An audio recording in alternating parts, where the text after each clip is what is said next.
কিভাবে বাঁচাবো ওকে? ডাক্তার বলছে রিং বসাতে হবেই, টাকা ছাড়া কিছুই হবে না। মোবাইলটা ডিস্টার্ব দিচ্ছে।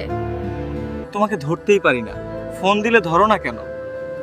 তোমার জন্যই তো কষ্ট হয়। ফোনটা নষ্ট হয়ে গেছে, কি করব বলো?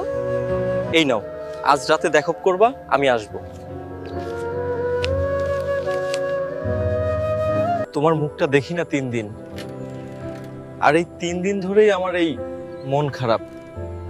ভিডিও কলে কথা বলতেও পারি না, তো একটা ফোন নিলে আর সমস্যা হবে না। হ্যাঁ, 35,000 দরকার।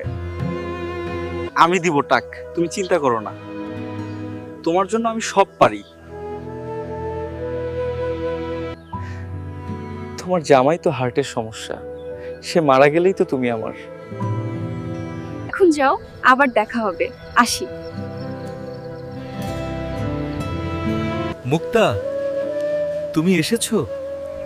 তুমি না আসলে হৃদয়টা অঙ্গার হয়ে যায়। ভিডিও কলে তুমি তো খুব চাও, একটা ভালো ফোন দরকার। 40,000 টাকা লাগবে।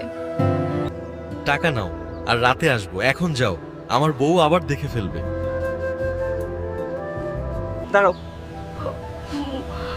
হাত ধরো না, মানুষ দেখে ফেললে ইজ্জতই থাকবে না। এখন যাই। এত কাছে আসো না, সম্মানটাই দামি, কেউ দেখে ফেলবে। এখন যাও। হাত ধরো না, আমি খারাপ মেয়ে নই, এখন যাও দয়া করে। মুক্ত ভাবি তোর সাথেও প্রেম করেছে? হ্যাঁ, আমাকেও কথা দিয়েছে।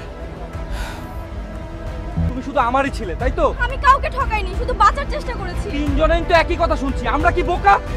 তুমি আমায় শেষ করে দিলে মুক্তা। মুক্তা, সত্যি কি তিনজনেরই কাছেই টাকা নিয়েছো? আমার স্বামীর হার্টের রিং পরাতে হবে, টাকার জন্য আর কোনো উপায় ছিল না আমার। আমার স্বামীকে আমি অনেক ভালোবাসি। আমার স্বামী অসুস্থ কারণে গ্রামের অনেকেই আমার দুর্বলতার সুযোগ নিতে চাইছে। আমার স্বামীকে বাঁচানোর জন্য আমিও সুযোগ নিয়েছি। আমার সত্যি ঠিক রেখে আমার স্বামীকে বাঁচাতে চেয়েছি। তাছাড়া কেউ তো আমাকে এত টাকা চাইলেই দিত না। কারো শরীর স্পর্শ করতে দেয়নি, এটাই তার সম্মান এবং স্বামীর প্রতি প্রকৃত ভালোবাসা। ক্ষমা করো তাকে। সম্মান কখনো বিক্রি হয় না, সমাজ অনেক সময় বাধ্য করে।